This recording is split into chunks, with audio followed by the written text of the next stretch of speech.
Very nice. All right. Yeah. First item on the list. PlayStation VR will be priced as a new gaming platform and will have at least 10 titles at launch. Please stop messing with the show notes that I'm reading. All right, this is from an article over on GameSpot. It reads, Sony has revealed a rough price estimation for its upcoming PlayStation 4 virtual reality headset, the newly branded PlayStation VR. PlayStation president Andrew House tells Bloomberg in a new interview that the headset will be priced, quote, as a new gaming platform, end quote, though he did not provide any specific figures. If he's talking about a traditional home console like the PlayStation 4, he's talking in the realm of $300 to $400. Sony has previously said that it is aiming to go as low as possibly can be done for PlayStation VR. And then goes on to talk about Oculus Rift. PlayStation VR will launch in the first half of 2016, though a specific release date has not been announced. Also, in the interview, House confirms that Sony will have more than 10 titles available for PlayStation VR at launch. He did not name these outright, however. Now, two different things to kind of discuss while we talk about PlayStation VR. Number one, this whole idea of it launching as a new gaming platform. When you guys heard that, what did you take from it? Did you hear pricing, or did you hear something different? So let's just start there. I took it as the pricing thing, and I understand that it's a very new tech, and it's something we haven't really seen before, at least done to this caliber.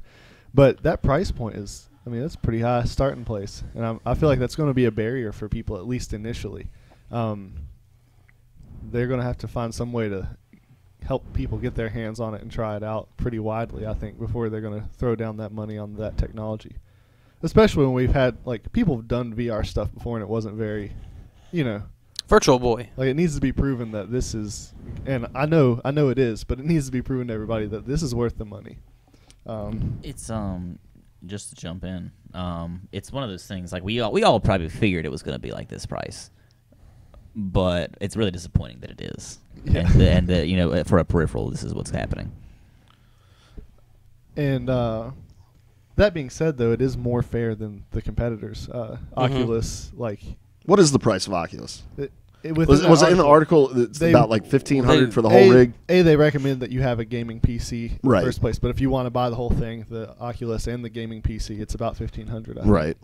So You need a controller, I think, too. But to do that's unfair, because for the PlayStation VR, you have to own a PlayStation, the headset, and don't you have to own the Move controllers as well? Do you? You mean like the PS3 Move controller? Yeah, a lot of the experiences use those.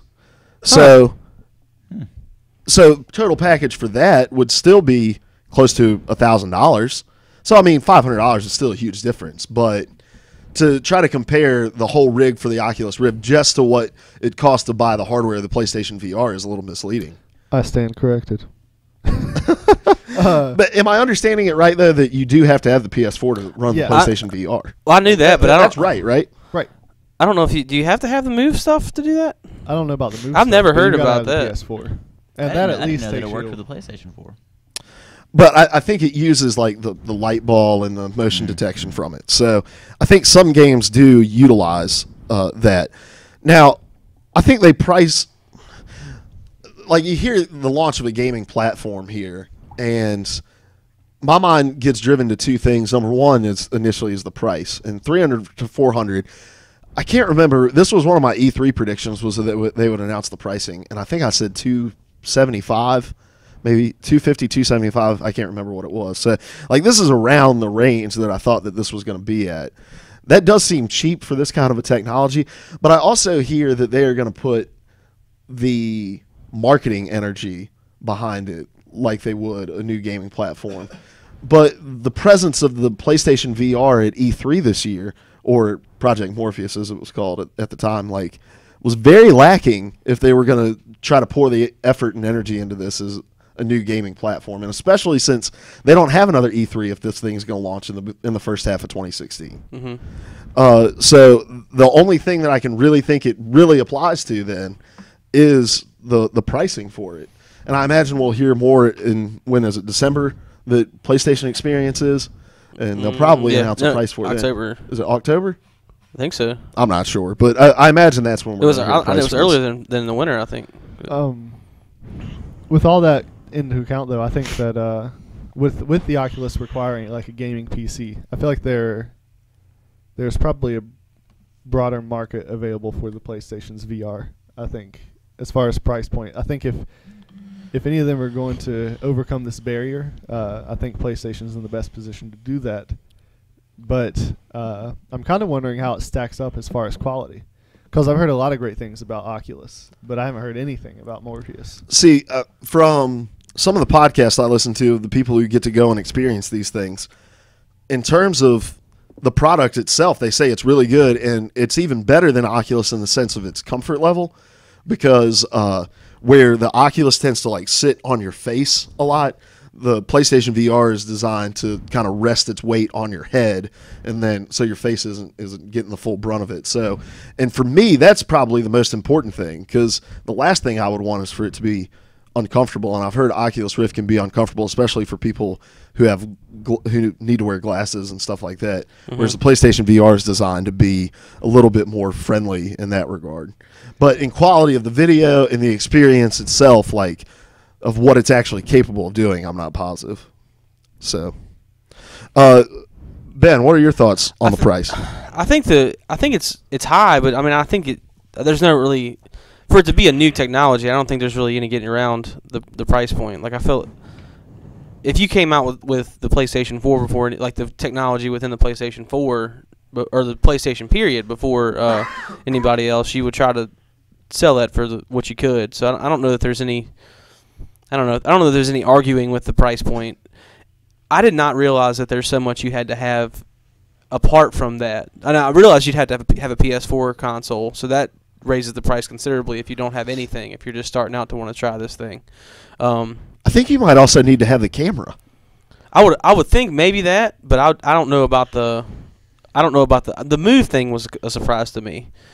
And here's the thing with that, I didn't even know that Move technology worked on a PS4. How does that work? Well, that's all about light recognition and then just being able to pair with it. Okay, but I don't think that. I don't know that the virtual reality is like that big of a thing to warrant. I mean, I know it's a big thing, but I don't know if it's that big of a thing to warrant that kind of price point. Like, there's cooler things out there that like I feel like you're gonna right. Even console gaming, I feel like right now. Like, I think virtual reality is one of those things that you're gonna play. You're gonna play a game when you first get it, and it's gonna be awesome, and then right after, like as soon as you played the first game in virtual reality, you're gonna be like, oh, that was cool, but you're not gonna spend kind of like the Vita loses that swag after a time. Right, I'm not gonna spend support because it loses its swag. I don't feel like I'm gonna spend 4 hours a night like I do now playing like a console game. When I have a session I can sit down and play, I'm not gonna spend that kind of time playing a virtual reality game. I just don't see it happening. There are some games that utilize the Move controllers. And PlayStation Experience is in December. You're right. Go ahead. I think this very well could be the next step in gaming. Like I think that we could get to a point where we are sitting down 4 hours a night playing VR if it's done right. Mm-hmm. But they are going to have to overcome this. Like, I think you're right. There's no arguing with the price point. And they said in the article, like, we've knocked this down as far as we can afford. I believe that. I really do. It's a hurdle. Yeah, it's still like a lot of investment in a product that is only backed by 10 titles. And so let's move into that really quick. 10 games on launch. Yeah. Thoughts? I heavily agree with your point as well. I'm trying to wait on you to say your point. Oh. I don't want to step on your funk. Well, my initial thing was like, okay, this is the launch of a platform. So when the PlayStation 4 launched, and I haven't gone back even further, and I meant to look at the Kinect numbers too. The PlayStation 4 had 23 titles at launch. The Xbox One had 21 titles. And so 10 launches seems really, really slim to me. And I think that matters. So, like, I don't want to just completely disregard that. But it isn't necessarily about the volume of games. It's about the quality of the games that are being released for this thing. And it's like, is the quality of the games rooted in just the fact that, like, okay, it's like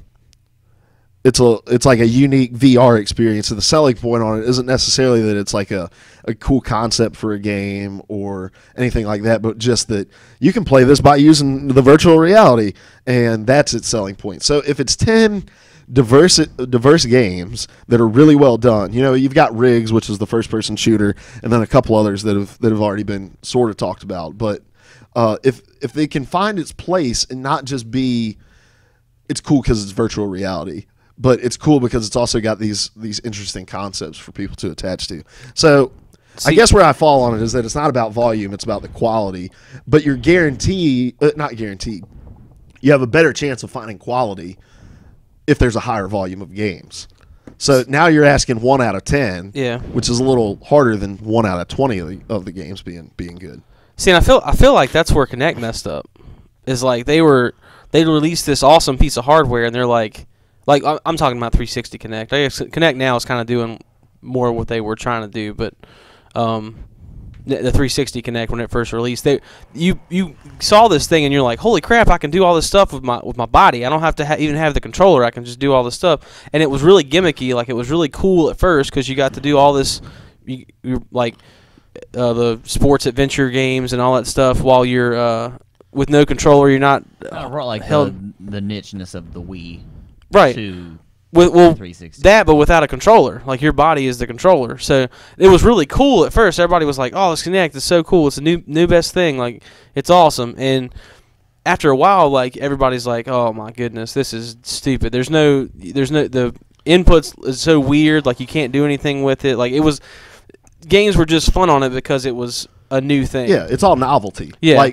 Like my mom always buys this, like, my mom is ridiculous when it comes to Christmas, like, just gets us all kinds of useless stuff we're never going to use again. This year's novelty gift was one of those Rabbids gun from the Rabbids games. And so, like, when you pull the trigger, it makes fart noises because, I mean, it is funny. That is kind of cool, man. I use that in my everyday. That was really cool. Like, we played with that all day, like, just in random situations, like, we'd laugh, and we haven't touched that. From December 26th of last year to today, we have never touched that thing. And it's because it's like the Kinect became a novelty thing. And it's like, maybe we'll get together and we'll all we can all play, like, the Kinect sports games or something like that. But sitting down by myself, I'm not going to want to play a Kinect game. And I realize this is the step. Like, this is the first, like, leap into this new technology. But here's the thing. Do we want to pay $400 for a novelty that we're going to play in 2 days and then be sick of tomorrow? Like, and with the track record of PlayStation, like, we need to be guaranteed of some staying power. Let's get to some stuff in the chat real quick. Milky513 says 10 titles, and then you'll never hear about it again. And talk of it will be shunned at all E3s going forward. And, like, that's a little tongue-in-cheek, but it's also pretty accurate how PlayStation does all of their stuff that it doesn't fall within their mainline consoles. The Vita, the Move, the camera, the Eye, and now the VR. Like, we're going to hear about it, and they're going to make a big push, and then when it doesn't get immediate attachment to it, it's just going to dwindle off. But us as people who kind of are connected to this and like, kind of try to pay attention to it, we understand that, like, PlayStation has to have some staying power in this, but for them to have staying power, there has to be early adoption of it. But for us to want to early adopt it, we have to know that there's going to be staying power, and it's just like, it's this catch-22 where you're not going to get what you want because the other thing's required. Like, I bought you this great set of combs, Ben. Oh, but I sold my hair. But I sold my... No, it's the watch. I sold my watch. Yeah, so you... I agree with you guys. We need quality games. And going back to Xbox's launch, and they had 20-something games. Out of 26, was that what it was? 21 for Xbox One? 21 for Xbox One. I was interested in exactly 0 of them. and so I had no problem waiting to buy a console until Titanfall came out. That was the first game I was interested in, and I didn't have any reason to have the console before that was around. And so, yeah, I need to see some good games being brought to this. And there was a quote from... oh, gosh. Andrew House. Andrew House. Thank you. PlayStation president. Yeah, that's it. I'm bad with names. You're good. This. You're good. I forget my wife's name sometimes. That's bad. Jennifer or something. This is a J name. Yeah. Jolanda. That's it. But Andrew House said, quote, VR rewrites the rules on how you can create games. You're seeing a large amount of interest and work happening amongst smaller teams because it's possible to create something in VR that is very simple but still very magical. That quote really, end quote. That quote really bothers me because it almost sounds like we don't have to really put the same kind of effort into these games because VR is really cool. VR is going to carry it. Just like, voice commands with the Kinect are really just going to carry it. And people are going to want to play with the motion controls of the Move because they just want to do that. There doesn't even need to be anything unique Right. because it's unique in its own nature, man. In its own nature. Do you know that the easiest out, I feel like, in my opinion, for VR, the easiest out game wise for them is the horror genre. I think that games within, like, you don't have to make a game excellently, like, gunplay good in a horror game. Like, you don't have to make that kind of work. Like, imagine playing PT with VR. Like, we've said that before, but that's a real, it's a real possibility for an angle they can turn on. And I agree wholeheartedly with you in the fact that it doesn't need to be good just because it's VR. Like, I remember the first commercials we watched from Project Morpheus when they... You guys remember the game they showed? You were like in a shark cage. Remember that? You were like in a shark cage. A cage shaped like a shark? Or No, it's a cage that keeps out sharks. But you're like diving in this cage, and you look around, and like the shark comes at you every once in a while. And it's scary at first, but then you realize I'm not actually in a shark cage. Like, there's not actually a shark coming after me, and then it's cool at first. It's the whole argument. It's cool at first, and then it goes away.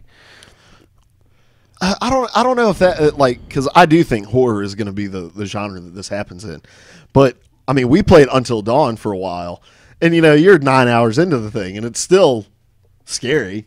Like, at no point in wearing a VR headset am I ever going to think that shark is real. Like, there has to be some sort of suspension of reality. And you gotta think too. Like, you're not just gonna be seeing sharks. Like, you're gonna see like a school of fish calmly swim by. It's gonna calm you, and you're gonna be like, "Well, that's really gorgeous with these next gen graphics." Right, we're saying the same thing. And you're gonna no, not exactly. But then all of a sudden, the shark comes, and like in the midst of all this beauty, and it gets you in that kind of balance of emotions.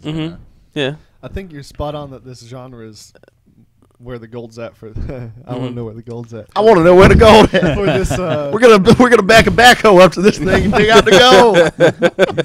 Everybody here see the leprechaun say yeah. Let him go, yeah. This is the sweet spot for this platform, I think, because we talk all the time about how what makes a horror game is the environment, and the way this stands to be stronger than any other platform is giving you the most immersive environment possible. Yeah. I don't think I would play PT on this. I don't think I could handle it. And this, I feel like that's where like virtual reality can compete head to head with augmented reality, because we talked so much about how practical augmented reality is and how like good and how much more interested. Like, I'm much more interested in augmented reality than virtual reality. But when you throw horror into the mix, like you can't do horror with augmented reality the same way that you can do horror with virtual reality. Like, it's so much more buzzword immersive. Like, it's so much buzzword synergy. Yes. What? Everybody hates the word immersive. Diversity. Yeah. But I don't know. I just feel like that's I don't know. I can beat a dead horse, but I feel like that's just where they're going to make their money. A new virtual reality game in which you beat a dead horse. The problem is that this is going to just sink itself into niche markets. Mm-hmm. The Vita sunk itself into a niche market. The Move was in a niche market. The camera's in a niche market. It's never going to be seen as a serious competitor if they keep following the same trajectory they followed with every single accessory they've ever put out again. This is going to. And the thing that augmented reality does so well is it finds its application in things that are outside of games, and so more and more people will get it in their hands. So, like, what we're going to see out of virtual reality, maybe not PlayStation VR, but out of Oculus Rift, especially since like Facebook owns that now, is we're going to start to see more just first-person virtual experiences where I can be somewhere where I couldn't physically be digitally. And then there's a little robot avatar of me at that place doing keg stands. What? You never know. You can pay like $5 and take a tour of the Taj Mahal. I feel like that would immediately like ruin the immersion. A robot body double of you. Is it like a Android robot body double, or just no?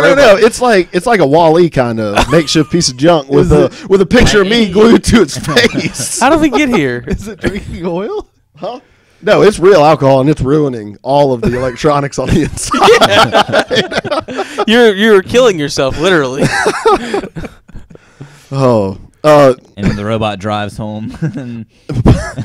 But back to the serious point that you were making, like, yeah, it's going to be pay $5 and go explore the Louvre. Mhm. You know, Which I'd be cool with that. I mean, but are you cool enough to spend $400? absolutely 'Cause not. it's not- But, to go tour the one Louvre. day this technology will be $100, and But then I'll go tour the world but from my living room. to your point, like I would spend $405 to tour Italy. Like Okay. you like the, like a You'd have well, to I'm at saying least- like that. Yeah, that's a lot cheaper than buying a plane ticket and going. I mean, of course, you can't be there and like taste. Yes, the you stuff. can. You can. You can't taste With this stuff. No. With your robot.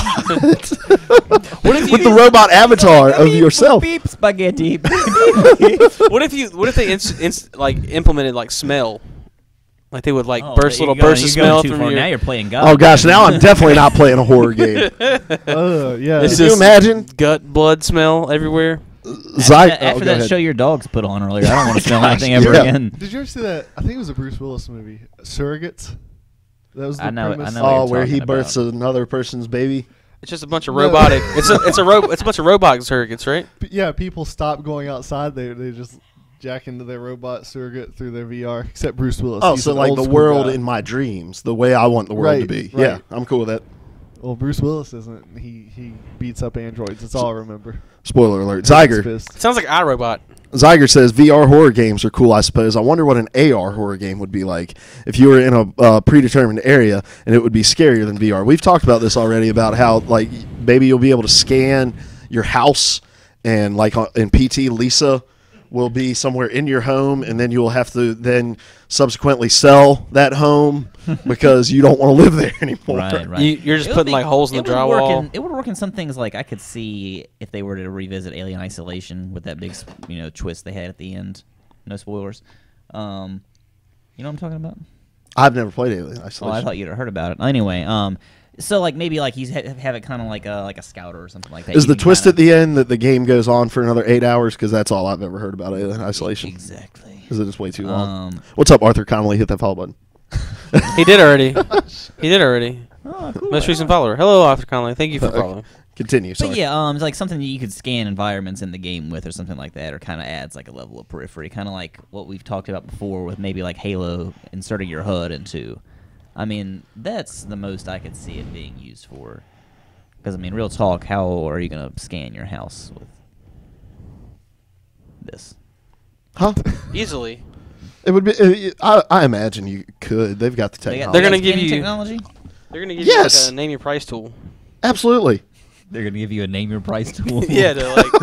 And we'll show you a range of coverage options. I want to know if I can look at you with it and tell what your power level is. Mm-hmm. All right. Next item on the